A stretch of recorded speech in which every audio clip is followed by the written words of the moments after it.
नमस्कार मेरे प्रिय साथियों, कैसे हैं आप लोग। स्वस्थ रहिए और मस्त रहिए। प्यारे विद्यार्थियों, हो जाइए तैयार। यदि आप भी सपना देख रहे हैं शिक्षक भर्ती परीक्षा का, तो एक बार फिर से खुशखबरी आ चुकी है और इस साल के अंत में हो सकता है विद्यार्थियों आपकी आयोजित होने वाली है रीट पात्रता परीक्षा। इंतजार खत्म होने वाला है और फॉर्म डेट शुरू होने वाली है। क्या पढ़ना है, कैसे पढ़ना है, क्योंकि अब अगर आज से हम तैयारी शुरू करते हैं तो 6 माह का हमारे पास अंतिम समय है। ऐसे में पात्रता परीक्षा कैसे हम एक बार में ही क्लियर करें ताकि बार बार हमें पात्रता परीक्षा ना देनी पड़े। क्या पढ़ें, कैसे पढ़ें, संपूर्ण जानकारी आज के सेशन में देने वाला हूं। कौन कौन सी बुक्स को हमें पढ़ना चाहिए, कितना टाइम हमें देना चाहिए, लेवल 1 को लेकर हमारा परीक्षा का पैटर्न क्या रहेगा, लेवल 2 का क्या रहेगा और तैयारी कैसे करें, इन पर हम बात करेंगे। तो आपसे निवेदन है कि वीडियो जुड़ जाएं, वीडियो को लाइक और शेयर करना ना भूलें। इसको शेयर करें अपने दोस्तों साथियों सहपाठी ग्रुप तक, अपने फैमिली फ्रेंड्स इंस्टाग्राम फेसबुक तक, तमाम उन बीएड और बीएसटीसी के ग्रुप्स तक जो तैयारी कर रहे हैं, हर उस विद्यार्थी तक जो विद्यार्थियों शिक्षक बनने का सपना देख रहे हैं। थर्ड ग्रेड शिक्षक भर्ती परीक्षा के लिए सबसे महत्वपूर्ण ये पात्रता परीक्षा जो हमारी शिक्षक बनने की सफलता की पहली सीढ़ी है, इसे पार करने के लिए आज की ये वीडियो समर्पित है हमारे सभी विद्यार्थियों को। तो जल्दी से जुड़ जाएं, वीडियो को लाइक और शेयर करना ना भूलें। तो प्यारे विद्यार्थियों, आज के इस सेशन को शुरू करते हैं। सबसे पहले तो रीट 2026, इसकी महत्वपूर्ण तिथियां क्या रहेगी और इसका विवरण क्या है। देखिए, अभी ऑफिशियल कोई डेटा नहीं आया, लेकिन ये विद्यार्थियों संभावित तिथियां जो होती है ये बड़ी काम की होती है, क्योंकि जब भी विद्यार्थियों को भर्ती आती है और उसका नोटिफिकेशन अगर ऑफिशियल नोटिफिकेशन आए तो हमारे पास केवल 3 से 4 महीने होते हैं, फिर हम तैयारी के लिए अपना पूरा समय नहीं दे पाते हैं। याद करें 2023 का वो समय जब सीईटी पात्रता परीक्षा आयोजित हुई थी, उस वक्त विद्यार्थियों जब अंतिम बार सीईटी हुई थी तो याद करो के अगस्त माह तक इसके पेपर आपके आवेदन चल रहे थे और सितंबर में पेपर हो गया था। यानी कि देखो समय कितना मिला, 1 महीने का। ऑफिशियल नोटिफिकेशन का इंतजार करने वालों, आपके लिए वीडियो नहीं है। जो विद्यार्थी आज से ही तैयारी शुरू करना चाहते हैं उनके लिए हाँ, हम ये कह सकते हैं कि इन सूत्रों के आधार पर जो सूचनाएं मिलती है ये हर बार शिक्षक भर्ती परीक्षा को लेकर के हमेशा सही निकलती है। इस ऐसे में विद्यार्थी अगर आप तैयारी कर रहे हैं तो ये मान के चलें कि ये 100% सही होने वाली है। जो अपडेट हमारे सामने ही है, अपडेट क्या है, पहली बात, रीट जो पात्रता परीक्षा है, इस पात्रता परीक्षा की अगर हम बात करें विद्यार्थियों, तो रीट पात्रता के लिए जो आवेदन होने वाले हैं उन आवेदन के लिए विद्यार्थियों याद रहे आवेदन शुरू होने वाले हैं और इसके लिए परीक्षा की तिथियां भी आपके याद रखना, परीक्षा की तिथियां भी बहुत जल्दी घोषित की जाएगी। बात करें अपडेट की बेटा, तो अपडेट में ये सुनने को मिल रहा है कि जो हमारा आवेदन है वो इस बार अगस्त माह से इसके आवेदन शुरू होने के पूरे चांस हैं कि रीट पात्रता परीक्षा जो है वो अगस्त माह में इसके आवेदन शुरू हो जाएंगे। और परीक्षा माह की बात करें बेटा, तो याद रहे इस साल के अंत में यानी दिसंबर 2026 या फिर बेटा आपके जनवरी 2027 दोनों में आपके परीक्षाओं का आयोजन हो सकता है। जिनमें अगर हम बात करें बेटा, तो या तो दिसंबर 2026 के अंतिम सप्ताह में या फिर बेटा याद रखना जनवरी माह के 2027 में शुरुआत में ही ये पात्रता परीक्षा आयोजित की जाएगी। पिछली बार भी ऐसा ही हुआ था, इस बार भी ऐसा ही होगा। पिछली बार भी पात्रता परीक्षा लगभग फरवरी में थी, इस बार हो सकता है जनवरी में या दिसंबर में हो जाए। तो ये मान के चलें कि बेटा ये बहुत बड़ी तारीखें हैं और शिक्षक पात्रता पास करना उतना आसान भी नहीं है। सीडीपी यानी साइकोलॉजी पढ़नी पड़ेगी, शिक्षण विधियां पढ़नी पड़ेगी, ईवीएस पढ़नी पड़ेगी, लेवल 2 से हो तो सब्जेक्ट पढ़ना पड़ेगा, लैंग्वेज पढ़नी पड़ेगी, तब पास होगी। यानी कि हमारे पास समय है कितने माह का बेटा, 6 माह का अभी हमारे पास समय है। और 6 माह का समय अगर आपने हमारे को दिया तो याद रहे हमारा टारगेट रीट पात्रता परीक्षा जो पहली बार में पास करना है वो होना चाहिए और पास करने के बाद रीट मुख्य भर्ती परीक्षा में हमारा सिलेक्शन लेना होने वाला है। तो ये एक अच्छा समय है अगर आप शुरुआत करना चाहते हैं। गर्मियां जा चुकी है, समय आ चुका है जागने का, कुछ करने का, अपने सपनों को साकार करने का। टारगेट बना के चलें। देखो, छोटे छोटे टारगेट बनाओगे तब जाके कुछ आगे होगा।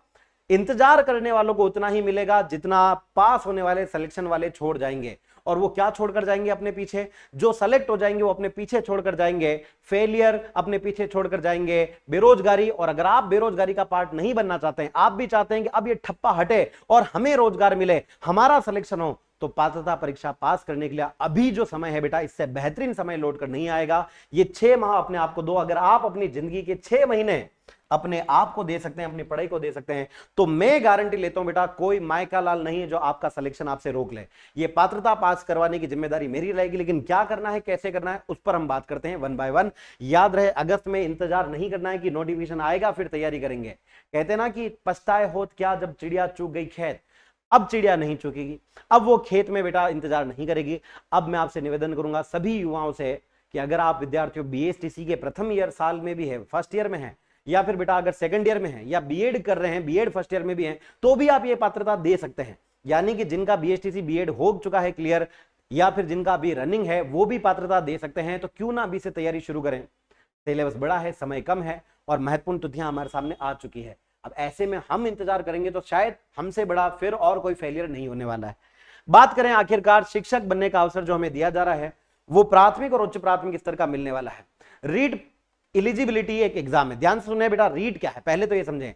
REET Rajasthan eligibility examination for teachers है, यानी कि यह याद रखना विद्यार्थियों, थर्ड ग्रेड शिक्षक अगर आपको बनना है तो थर्ड ग्रेड शिक्षक बनने की पहली सीढ़ी है थर्ड ग्रेड, जिसमें बेटा दो प्रकार के एग्जाम होते हैं, एक होता है रीट प्री और एक होता है याद रखेंगे रीट मेंस, जिसको हम थर्ड ग्रेड भी कहते हैं। याद रहे जो रीट प्री है ना, यही कहलाता है आपका रीट पात्रता परीक्षा, जिसका आयोजन दिसंबर माह में होने वाला है। और ये रीट पात्रता के बाद होगी आपकी मुख्य भर्ती परीक्षा, जिसको अभी नहीं बाद में अगले साल आयोजित किया जाएगा। अभी रीट पात्रता पास करनी है। पात्रता का मतलब क्या, ये एक पात्रता परीक्षा है और ये पात्रता परीक्षा देने के बाद ही आप मुख्य भर्ती परीक्षा दे पाओगे। यानी आपके थर्ड ग्रेड शिक्षक बनने का सपना तब पूरा होगा जब आपके पास रीट पात्रता का सर्टिफिकेट होगा। अब पात्रता क्या होती है पहले ये समझो। पात्रता का मतलब है कि ये जो परीक्षा होगी रीट की बेटा, ये याद रखना कुल 150 अंकों की होगी और 150 ही प्रश्न है, 150 ही प्रश्न आएंगे, 150 अंकों की है।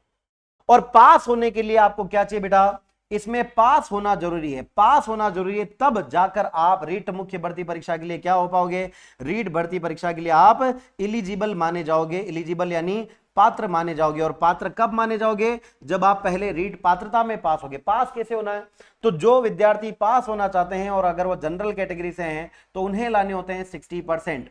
और अगर आप रिजर्व कैटेगरी से आते हैं, जिसमें SC ST आदि से आते हैं, तो विद्यार्थियों आपको 55% लाने होते हैं। यानी कि बेटा इसमें आप 150 में से 150 लाओ तो भी चलेगा, पास होना जरूरी है। या फिर 150 में से अगर आप मिनिमम 60% भी लाते हो तो 150 का 60% में काउंट करूं अगर, तो हम कहेंगे बेटा कि आपको कुल 90 अंक लाने होते हैं। कितने, 90 अंक लाने होते हैं। और लगभग जो रिजर्व कैटेगरीज में आते हैं उनको लगभग 82.5 पर आपके जो है वो मार्क्स ऑब्टेन करने होते हैं। अब चाहे आप इसमें बेटा 150 में से 150 लाओ या 90 से हो जाओ पास, पास मतलब पास, फेल मतलब फेल। यानी कि ये केवल क्या है, पात्रता परीक्षा है। और इस पात्रता के आगे नंबर कहीं नहीं जुड़ते हैं, केवल इसमें पास होना जरूरी होता है। और ये पास होंगे तब जाके हम आगे क्या बन पाएंगे, टीचर बन पाएंगे। तो शिक्षक बनने के लिए पात्रता जरूरी है। और पात्रता की परीक्षा कुल कितने अंकों की, 150 प्रश्न 150 अंकों की होगी, जिसमें हमें कितने लाने हैं, 90 अंक मिनिमम, कह रहा हूं मिनिमम लाने ही है, तब हम जाके क्या हो पाएंगे, पास हो पाएंगे। क्या ये बात समझ में आई, रीट पात्रता। अब ये रीट पात्रता बेटा जो है वो दो प्रकार से होगी। थर्ड ग्रेड टीचर में दो प्रकार के होते हैं। पहली से 8वीं का टीचर कहलाता है थर्ड ग्रेड का, जिसमें एक होता है पहली से 5वीं और एक होता है 6ठी से 8वीं का टीचर, 6ठी 7वीं 8वीं। याद रहे विद्यार्थियों, इसी में याद रखना आप, जो विद्यार्थी पहली से 5वीं के टीचर बनते हैं उनको कहा जाता है लेवल 1 के टीचर। क्या, लेवल 1 के। और 6ठी 7वीं 8वीं का टीचर मतलब लेवल 2 का टीचर कहलाता है। क्या बात सुन रही, चाहे लेवल 1 हो या लेवल 2, पात्रता सबको देनी है, फिर मुख्य भर्ती परीक्षा होती है। अब पहली से 5वीं का टीचर बनना है मतलब BSTC आपके पास होनी चाहिए। BSTC का आपका अगर डिग्री आपका पास डिप्लोमा है, कौन कौन सी, या तो आपके पास BSTC या इसी को अब हम क्या कहते हैं, DLED कहते हैं, ये होगी तभी आप क्या दे पाओगे, लेवल 1 का एग्जाम दे पाओगे। और अगर आपके पास बीएड है, बीएड आपने की हुई है या रनिंग है, तो आप लेवल 2 का एग्जाम दे पाओगे और थर्ड ग्रेड में रीट पात्रता क्लियर कर पाओगे। क्या ये बात क्लियर हुई। अब अगली बात करें कि आखिरकार इसकी स्कीम क्या रहती है परीक्षा की और कैसे हमें पढ़ना चाहिए। पहले बात करते हैं पहली से 5वीं का टीचर बनने के लिए रीट लेवल 1 भर्ती परीक्षा की, रीट यानी कि पात्रता परीक्षा की। देखो रीट पात्रता परीक्षा मैंने आपको बताया कुल कितनी है, 150 अंकों की। कितनी, 150 अंकों की है। 150 में से 150 का 20% यानी 30 अंक की क्या आती है, CDP। CDP यानी चाइल्ड डेवलपमेंट एंड पेडागोजी, बाल विकास और शिक्षण विधियों के कुल कितने सवाल आते हैं, 30 सवाल आते हैं। 150 में से 30 सवाल आते हैं और हर सवाल 1 नंबर का मतलब 30 अंक के हैं। और ये बाल मनोविज्ञान को समझना बहुत महत्वपूर्ण है। अगर ये आपका पार्ट क्लियर नहीं है तो पात्रता एक दूर का सपना है बेटा, जो पूरा नहीं हो रहा है। यानी कि अगर हमने बेटा इस सब्जेक्ट को अच्छे से कंप्लीट कर लिया ना, तो मानो कि रीट प्री भी क्लियर है और रीट मेंस भी क्लियर है, क्योंकि ये प्री में भी आता है, मेंस में भी ये सब्जेक्ट आता है। CDP बाल विकास एवं शिक्षा शास्त्र कितने सवालों का है, प्री में याद रखेंगे इसके कुल 30 सवाल आते हैं और 30 अंकों की पूछी जाती है। यानी ओवरऑल हम देखें तो 20% का वेटेज है। किसका 20%, 150 का, 150 का 20% यानी 30 अंकों की है। लेवल 1 वाले जो विद्यार्थी होते हैं, देखो इसमें हमारे को पूरे सिलेबस को लेवल 1 को 4 पार्ट में बांटा है। एक है CDP, एक है लैंग्वेज 1, लैंग्वेज 2 और एक है आपका GK वाला पार्ट जिसमें गणित और पर्यावरण पढ़ना है। तो दूसरा पार्ट आ गया बेटा आपका भाषा, जिसको मैंने दूसरा और तीसरा काउंट किया था। आपको 2 लैंग्वेज चुननी होती है। बहुत सारी लैंग्वेज के ऑप्शन है आपके पास, जैसे आपके पास हिंदी है, इंग्लिश है, संस्कृत है, उर्दू है, पंजाबी है, सिंधी है, बहुत सारी आपके पास भाषाओं के विकल्प होते हैं। जो भाषा आपको अच्छी लगे आप उसको लैंग्वेज 1 के रूप में ले सकते हैं। जैसे मान लो मुझे अगर हिंदी अच्छे से आती है तो मैं ले लूंगा हिंदी भाषा प्रथम के रूप में, और एक और लेनी होती है जो भाषा 2 के रूप में लेंगे। और मुझे अगर अंग्रेजी अच्छी लगती है तो मैं भाषा 2 में, लैंग्वेज 2 में अंग्रेजी ले सकता हूं। लेकिन जो भाषा प्रथम में लूंगा, लैंग्वेज 1 में लूंगा, वो लैंग्वेज 2 में नहीं ले सकता, और लैंग्वेज 2 वाला लैंग्वेज 1 में नहीं ले सकता। यानी कि यही दिक्कत है कि 2 अलग अलग लैंग्वेज लेनी है, दोनों में आप हिंदी हिंदी, इंग्लिश इंग्लिश नहीं ले सकते हैं। या तो हिंदी संस्कृत, हिंदी इंग्लिश, या फिर इंग्लिश संस्कृत इंग्लिश, जो भी है आपका कॉम्बो आप बना सकते हैं। लैंग्वेज 1 हो या लैंग्वेज 2, कितने कितने सवाल आएंगे? 30 सवाल आएंगे। 30 सवाल लैंग्वेज 1 के भी आएंगे, 30 सवाल लैंग्वेज 2 के भी आएंगे। यानी कुल कितने बेटा? 60 प्रश्न और 60 अंकों की ये लैंग्वेज 1 और लैंग्वेज 2 है। भाषा पर अगर आपकी अच्छी कमांड हो गई तो 60 अंक, यानी कि देखो 150 का 40% आपको लैंग्वेज से मिलने वाला है। किससे? लैंग्वेज से। 40% मतलब कितना हो? 150 का 40, 15 15 चौक 60, 60 अंकों की 60 प्रश्नों की लैंग्वेज है। चाहे लैंग्वेज 1 हो या लैंग्वेज 2 हो, वो आपको सेलेक्ट करनी होती है। और याद भी रखना होता है फॉर्म भरते समय कि आपने कौन सी लैंग्वेज ली है, वरना परीक्षा देते समय आपने लेवल 1 के लिए लैंग्वेज 1 भरी थी हिंदी, और वहां देकर आएगा इंग्लिश, तो गड़बड़ हो जाएगी। क्योंकि पेपर में जब ऑफलाइन पेपर आएगा तो पेपर किताब की तरह आएगा, उसमें हिंदी इंग्लिश सब होगी, ऊपर लिखा होगा भाषा प्रथम, भाषा द्वितीय, वो आपको पहचानना होगा। भाषा के बाद अगला आ जाता है बेटा आपका लेवल 1 वालों के लिए गणित और पर्यावरण। सीडीपी पढ़नी है, लैंग्वेज 1 पढ़नी, लैंग्वेज 2, भाषा 1 भाषा प्रथम और द्वितीय पढ़नी। इसके बाद चौथा पार्ट है जिसमें लेवल 1 पहली से 5वीं का टीचर बनने के लिए एक तो मैथ पढ़नी होती है और दूसरी पर्यावरण यानी ईवीएस पढ़नी होती है। मैथमेटिक्स के बेसिक कंसेप्ट जो होते हैं बेटा, और पर्यावरण जो होती है वो आपके दोनों मिला दो तो कुल 60 प्रश्नों की आती है। 30 नंबर की क्या आती है? 30 नंबर की आती है ईवीएस, 30 नंबर की आती है मैथमेटिक्स, यानी 60 अंकों का इसका भी वेटेज है। और ये बात करें तो 150 में से हम कहेंगे 40% अंक आपके गणित और पर्यावरण के हैं। व्यापक सिलेबस है, मैथमेटिक्स की अच्छी समझ चाहिए होती है, प्रश्नों को टाइम पे सॉल्व करना होता है, ईवीएस के सवाल थोड़े अच्छे खासे इस तरह के पूछे जाते हैं, तो ये आपको याद रखना है। तो 60 अंकों का तो मैथ और आपके ईवीएस है, 60 अंकों की आपके 30 अंकों की लैंग्वेज 1 लैंग्वेज 2 है। और रहे बेटा आपके 30 सवाल, तो रहे 30 सवाल याद रखना बेटा आपके किसके हैं? रहे 30 सवाल आपके सीडीपी के हैं। किसके हैं बेटा? 30 सीडीपी के हैं। क्या ये बात समझ में आई? यस और नो? हाँ, तो हमने कहा सर क्या है, देखो हम यहां कह सकते हैं क्या हो गया यहां पर, हमने कहा सर देखिए हम यहां कह सकते हैं कि कुल 60 और 60 120, 120 और 30 150, कुल परीक्षा कितने नंबर की है? 150 की। उनमें से बेटा आपको ये सिलेबस आपको पूरा कंप्लीट करना ही पड़ेगा लेवल 1 के लिए, पहली से 5वीं का टीचर बनने के लिए। लेवल 2 की बात करें, 6ठी 7वीं 8वीं का टीचर बनने के लिए, तो उसको भी हमने 3 पार्ट में बांटा है, जिसमें अनिवार्य विषय जैसा हमने लेवल 1 में पढ़ा था सीडीपी, वो सीडीपी इसमें भी है बेटा। तो देखो अनिवार्य विषय कौन कौन से? एक तो सीडीपी वो 30 अंकों की इसमें भी है, इसमें भी लैंग्वेज 1 और लैंग्वेज 2 30 अंकों की आपको लेनी है। फिर आपके दूसरे सब्जेक्ट आएंगे, लेकिन मैथ और साइंस और ये सबके लिए नहीं आएंगे, पर ये 3 तो कंपलसरी है, जिसमें बाल विकास शिक्षा शास्त्र वाली साइकोलॉजी लैंग्वेज 1 लैंग्वेज 2 लेवल 2 वालों को भी पढ़नी है, लेवल 1 वालों को भी पढ़नी है, सबके लिए समान रूप से है। तो आप देखो कि ये कुल 30 30 30 90 अंकों का वेटेज तो ये इन्हीं का हो गया। किसका हो गया? 90 अंकों का वेटेज आपके, एक तो देखो 30 सवाल बाल विकास के, 30 सवाल भाषा 1 के, 30 सवाल भाषा 2 के आएंगे, 30 30 30 90 प्रश्न और 90 अंकों का वेटेज इसका रहता है, जो है आपके अनिवार्य कंपलसरी सब्जेक्ट। फिर जैसा कि मैंने कहा था 4 पार्ट में बांटा था हमने, एक था आपका सीडीपी, एक था लैंग्वेज 1, एक था लैंग्वेज 2, और चौथा क्या है? तो अब ध्यान सुना, 6ठी 7वीं 8वीं का टीचर बनने के लिए अगर कोई विद्यार्थी जिसकी 11वीं 12वीं में साइंस रही है या जिसने बीएड साइंस में की है, तो वो साइंस वाले विद्यार्थियों को चौथा सब्जेक्ट पढ़ना होता है, वो है साइंस और मैथ। चाहे आप बायो से हो या मैथ से, दोनों आपको पढ़नी है, साइंस भी पढ़नी, मैथ भी पढ़नी है। साइंस बैकग्राउंड वाले छात्रों के लिए गणित और विज्ञान विषय से संबंधित गहराई वाले कुल 60 सवाल पूछे जाते हैं, यानी 90 तो ये अंक और 60 ये, मतलब 150 अंक हो गए। किनके लिए? ये केवल कौन देंगे? जो साइंस मैथ वाले।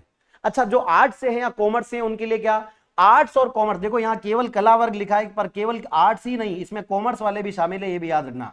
आर्ट्स और कॉमर्स वालों को ये पेपर देना होता है एसएसटी से, यानी कि लेवल 2 में जिनके बेटा आर्ट्स रही है, कॉमर्स रही है, उनको ये 3 सब्जेक्ट का पेपर तो देना ही है। कौन कौन सा? लैंग्वेज 1 लैंग्वेज 2 और सीडीपी। इसके अलावा साइंस मैथ नहीं पढ़कर एसएसटी पढ़नी होती है, जिसमें आपके कला और वाणिज्य वर्ग के छात्रों के लिए history, geography, political, Rajasthan GK पर आधारित कुल 60 सवाल आते हैं। तो 60 सवाल ये, 90 ये, कितने हो गए? 150। क्या पूरा समझ में आया? तो परीक्षा की स्कीम में समझता हूं कि आपको अच्छे समझ में आ गई होगी, लेकिन कहां पढ़े, कैसे पढ़े, क्या पढ़े, अब आओ उस पर बात करते हैं। तो विद्यार्थियों, अगला हमारे मन में सवाल आता है कि सर मिशन क्या होना चाहिए, क्या टारगेट करना है, क्योंकि पात्रता है। मैंने आपको बताया कुल बेटा 150 प्रश्न है और 150 अंकों की है। सुरक्षित पात्रता का लक्ष्य क्या है? देखो, पास होने के लिए कितने चाहिए? पास होने के लिए बेटा 90 नंबर चाहिए। कितने? 90 मार्क्स। और अगर आप रिजर्व कैटेगरी से हो तो आपको 55% यानी कि 82 समथिंग कुछ चाहिए। लेकिन हमारा टारगेट ये होना चाहिए कि हम कोशिश करें कि हमारा सेफ स्कोर 130 से ज्यादा रहे। और कोई बड़ी बात नहीं है बेटा, बहुत सिंपल है, बहुत सिंपल है। अगर आपने लक्ष्य पे मुझ पे भरोसा किया, मैं गारंटी लेता हूं जो विद्यार्थी मुझ पे विश्वास जताएगा, चाहे लेवल 1 हो या लेवल 2, वो पहली बार में रीट पात्रता परीक्षा पास कर जाएगा। इस बात की मैं पूरी गारंटी लेता हूं। ऐसा सैकड़ों बार मैं कर चुका हूं। अगर आपको मुझ पर भरोसा है तो विद्यार्थियों, आपका बाल विकास और शिक्षण विज्ञान सारा मैं पढ़ूंगा, और जो मैं पढ़ूंगा उससे सवाल आएगा ही आएगा, और परीक्षा पहली बार में पास होगी, ये मेरी गारंटी रहेगी। तो टारगेट करें कि हम मिनिमम से पास ना हो, मैक्सिमम से पास हो। वैसे तो पास 90 लाने पर भी हो जाओगे, 90 आए मतलब पास हो जाओगे, 91 से भी पास हुए तो पास हो जाओगे। लेकिन वो पास भला क्या पास हुआ जो 90 नंबर से हो। तो हम कोशिश करेंगे कि एक ही बार इसमें हम 130 से ज्यादा नंबर लाएं, क्योंकि अगर एक बार, ध्यान सुनना बेटा, एक बार अगर पात्रता परीक्षा में हमारा सिलेक्शन हो गया, पास हो गई, तो इसकी जो वैलिडिटी रहती है बेटा पात्रता की, वो वैलिडिटी रहती है लाइफ टाइम। क्या रहती है बेटा? लाइफ टाइम की वैलिडिटी है, यानी जीवन पर्यंत। फिर जब भविष्य में कभी रीट आयोजित होगी तो आपको वापस पात्रता नहीं देनी, सीधा मुख्य भर्ती परीक्षा के लिए एलिजिबल पात्र माने जाओगे। यानी एक बार पात्रता पास करनी है, उसके बाद जिंदगी में जब भी कभी रीट होगी तो आप सीधा मेंस का एग्जाम दे पाओगे। इसका मतलब एक बार ही रीट देनी है। हाँ बिल्कुल, एक बार देनी है, और एक बार देनी, अच्छे से देनी। तो क्यों ना हम कोशिश करें कि एक बार दें तो सम्मानजनक अंकों के साथ हम इसे पास करें। तो टारगेट क्या रखेंगे हम? 130। जो मुझसे जुड़ेंगे ये टारगेट लेंगे। देखो, छोटे टारगेट बनाने से इंसान छोटा ही रह जाता है, और 90 नंबर की उम्मीद करने वाले, जब आप टारगेट 90 नंबर का लगाओगे तो नंबर 70 आएंगे, और 70 पे तो आप फेल हो। तो टारगेट बड़ा रखेंगे तो ये तो पास हो ही जाएगा। क्या बात सुन? नहीं, यस और नो? तो ये कोशिश करेंगे, सफलता का मिशन हमारा रहेगा 130 से ज्यादा अंक। और ये लाना क्यों पॉसिबल है? क्योंकि इस परीक्षा में कोई नेगेटिव मार्किंग किसी प्रकार की नहीं है। पात्रता परीक्षा में किसी प्रकार की कोई नेगेटिव मार्किंग नहीं है बेटा। आप गोला भरोगे तो भी पास हो जाओगे, लेकिन गोला सही भरना पड़ेगा। क्या भरना है वो मैं बताऊंगा, लेकिन नेगेटिव मार्किंग नहीं है। ये एक फायदा है, इसलिए ज्यादा स्कोर ला सकते हो, है ना। मुख्य भर्ती परीक्षा में हालांकि ऐसा नहीं होता है, मुख्य में आपके नेगेटिव मार्किंग भी लागू होती है। अब परीक्षा के लिए क्या पढ़े? 6 महीने बाद परीक्षा है। कोशिश करनी चाहिए कि एनसीईआरटी और आरबीएससी की आपको किताबें पढ़नी है, और तीसरी से लेकर 10वीं तक की सारी किताबें पढ़ लें। हो सके तो 6ठी 7वीं 8वीं 9वीं 10वीं, 6ठी से 10वीं की किताब तो पढ़े ही पढ़े। आरबीएससी और एनसीईआरटी की किताबों को ज्यादा फोकस करें। प्रमाणिक पुस्तक पढ़े। प्रमाणिक क्या? हिंदी ग्रंथ अकादमी की पुस्तक पढ़ें, है ना। इसके अलावा राजस्थान सूजत से कोई डेटा आ रहा है तो वो पढ़ें। जो ऑफिशियल डेटा है, जैसे किसी सरकारी वेबसाइट का डेटा है तो वो पढ़ें। प्रमाणिक बुक्स, ऑथेंटिक बुक्स को पढ़ें, जिसमें एनसीईआरटी, आरबीएससी, हिंदी ग्रंथ अकादमी की पुस्तकें हैं, इनको आप ज्यादा वैल्यू दें। लेकिन अगर आप देखो, मैं आपको कोई बात नहीं कर रहा हूं, लेकिन अगर आप पढ़ने जाओगे तो बहुत समय लगेगा, डेटा बिखरा पड़ा है। कोचिंग किसके लिए? कोचिंग इसी के लिए। मैंने, हमारी सभी फैकल्टीज ने सारी किताबें पढ़ रखी है, तो इनका सारा कंटेंट, हमारी जो गाइड बुक है बेटा, हमारी गाइड बुक आती है बाजार में और हमारे एप्लीकेशन पर, जिस नाम से वो है अक्षांश पब्लिकेशन। कौन सा बेटा? अक्षांश पब्लिकेशन नाम से हमारा एक बुक वाला पब्लिकेशन है बेटा। और ये जो पब्लिकेशन है, इसमें हमारी एनसीईआरटी, इसमें हमारी आरबीएससी, इसमें हमारी प्रमाणिक बुक्स का निचोड़ हमने दिया है। यानी आपको अलग से एनसीईआरटी कुछ भी पढ़ने की जरूरत नहीं है, वो सब आपको कहां मिलेगा? अक्षांश पब्लिकेशन की बुक्स में मिलेगा। यानी कि अगर इनकी किताबें भी खरीद ली तो ये भी आपका काम चल जाएगा। अब चाहे आप इसकी विद्यार्थियों गाइड बुक पढ़ें, अगर आपको थ्योरी पढ़नी है तो गाइड बुक भी इनकी है बेटा, है ना। अक्षांश पब्लिकेशन की जो गाइड बुक है वो आप पढ़ सकते हैं। साथ में अगर आप चाहते हो सर हम तो प्रश्नों की प्रैक्टिस भी करना चाहते हो, तो इनकी 6500 प्रश्नों की प्रैक्टिस सेट भी आती है। 6666 नाम से 6500 प्रश्नों की प्रैक्टिस सेट है। इनके लिए विद्यार्थियों, अक्षांश पब्लिकेशन जो है विद्यार्थियों के लिए मॉडल पेपर की किताबें भी निकालता है ना। तो ये एक सबसे अच्छा तरीका है बेटा, कि अगर हम तैयारी कर रहे हैं तो 360 डिग्री अगर हम पढ़ना चाहते हैं तो एनसीईआरटी सब कुछ पढ़ने की बजाय हम इन पर ध्यान दें, और कोचिंग पर ध्यान दें, जो टीचर पढ़ा रहा है उस पर ध्यान दें, क्योंकि हमने सब पढ़ा हुआ बेटा और सब कुछ आ जाएगा। एक भी सवाल गलत नहीं होगा, ये हम आपके साथ हैं। बात करें और क्या पढ़ना है, तो इसमें राजस्थान का सामान्य ज्ञान पढ़ना, जीके पढ़ना है। देखो, वैसे तो सरकारी परीक्षा पास करना कोई बड़ी बात नहीं, लेकिन सबसे बड़ी बात यही है बेटा, जीके। जीके अनंत है। जीके आज से पढ़ोगे तो 1 साल बाद पूरा होगा, और परीक्षा 6 महीने बाद है। अब आप खुद सोचें कि आपको क्या करना है, अभी से पढ़ाई करनी है या फिर 1 साल बाद फेल होना है। देखो, 10 जगह खड्डे खोदने से अच्छा है एक ही जगह पर 10 फीट का गड्ढा खोदो, ताकि पानी तो निकले। वे विद्यार्थी भी तैयारी करेंगे जो नोटिफिकेशन का इंतजार करेंगे, परीक्षा का इंतजार करेंगे, और जब वैकेंसी आएगी तब वो 3 महीने में परीक्षा पास करने की कोशिश करेंगे, लेकिन परीक्षा पास नहीं होगी, क्योंकि जीके अनंत है। पढ़ना अभी से पड़ेगा, और हंसते हंसते पढ़ना चाहते हो कि सर ज्यादा दबाव भी महसूस ना हो और हल्के फुल्के तरीके से पढ़ाई हो जाए, तो अभी सही समय है। वरना अंतिम समय में 15-15 घंटे पढ़ने की कोशिश करोगे तो खुद पढ़ना चाहोगे, पर खुद का माइंड दिमाग साथ नहीं देगा। इसलिए बेटर क्या है, जीके पर अभी से फोकस करो, क्योंकि मुख्य भर्ती परीक्षा जीके पर आधारित है। शिक्षण विधियां, पेडागोजी की चिंता बिल्कुल आप छोड़ दें। मैं आपको यह वचन देता हूं बेटा कि आपका जो पेडागोजी है, शिक्षण विधियां हैं, चाहे आपका सीडीपी है, बाल विकास शिक्षा शास्त्र यानी साइकोलॉजी है, ये 2 विषय में इकलौता ही आपको पास करवा दूंगा। आपको कोई कहीं परेशान होने की जरूरत नहीं है। कोई आपसे कहे कि इतने का ये कर लो, वो कर लो, ऐसा कर लो, ये किताब पढ़ो, कुछ नहीं पढ़ना है। जो मैं पढ़ूंगा वो गारंटी है बेटा कि आपके परीक्षा में छपेगा, और जो मैं पढ़ूंगा उससे सवाल आपके आएंगे, और मैं आपको न केवल थ्योरी पढ़ूंगा, model paper, previous year questions, mock test, MCQs, PYQ, सब कुछ करवाऊंगा, लेकिन थोड़ा भरोसा आपको मुझ पर करना होगा, है ना। फिर बात करें बेटा आखिरकार ये क्या पढ़ना है, ये तो पता है, पर कैसे पढ़ें परीक्षा के लिए, 6 महीने की क्या टाइम टेबल रखें। पहली चीज तो आज से डेली रूटीन बनाना शुरू करो। ये रोज सुबह जो लेट लेट उठते हो, रात को फोन चलाते हो, उसको बंद करो, और उसकी बजाय एक प्रोडक्टिव अपनी टेबल टाइम बनाओ। क्या बनाना है, टारगेट करेंगे कि हम 5 से 6 घंटे रोजाना पढ़ेंगे। देखो कितना, 24 में से 5 से 6 घंटे मांगे, क्या इतना सा काम कर सकते हो। डेली टाइम टेबल 5 से 6 घंटे का बनाना है, और जो भी आपने पढ़ा है उसको पूरे वीक में 1 दिन में क्या करना है, रिवाइज।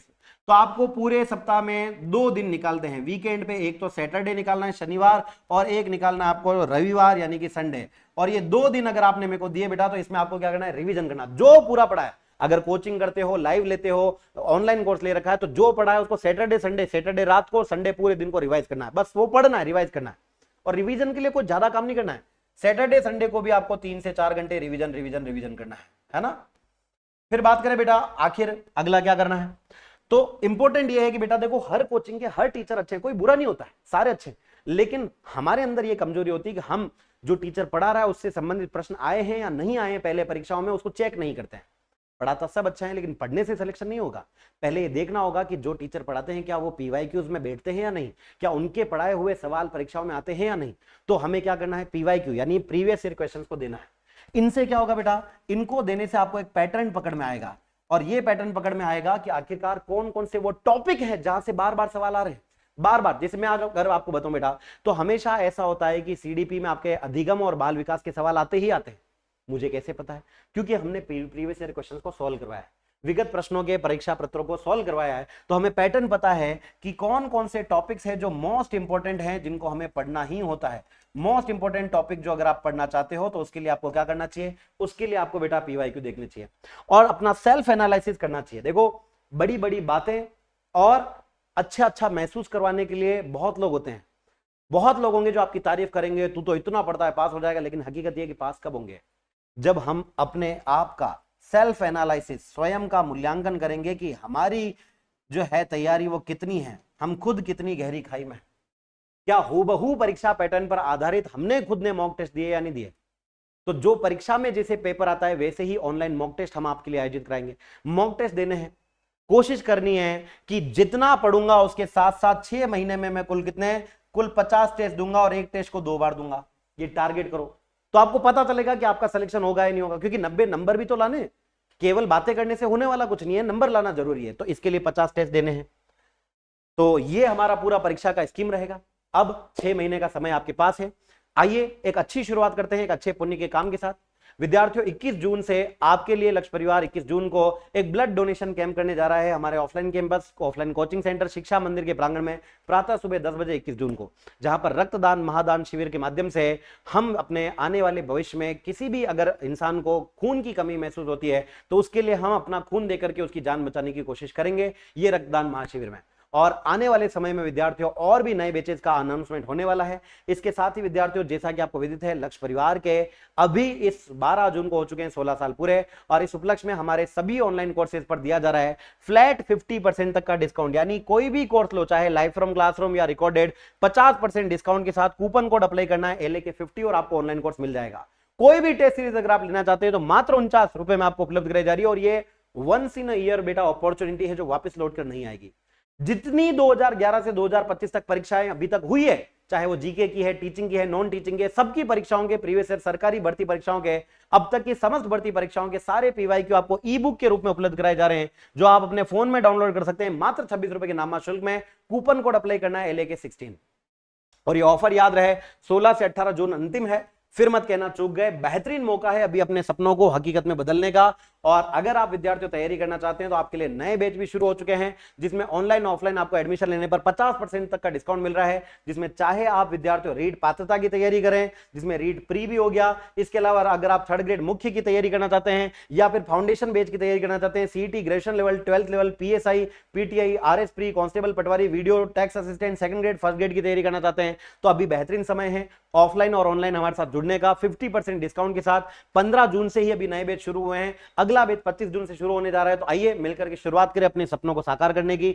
और लक्ष्य परिवार की अक्षांश पब्लिकेशन की जितनी भी किताबें, जिनमें 40 से ज्यादा मॉडल पेपर, 30 से ज्यादा हमारे प्रैक्टिस सेट, 6 से ज्यादा कॉम्बो बुक्स, 20 से ज्यादा गाइड बुक्स, इन बुक्स पर भी आपको बेटा 16% का डिस्काउंट दिया जा रहा है, जिसके लिए कूपन कोड अप्लाई कर सकते हैं LAK16 और हमारी बुक्स को भी घर बैठे ऑर्डर कर सकते हैं और 16% का डिस्काउंट आप प्राप्त कर सकते हैं। अंतिम तिथि 18 जून ही रहने वाली है।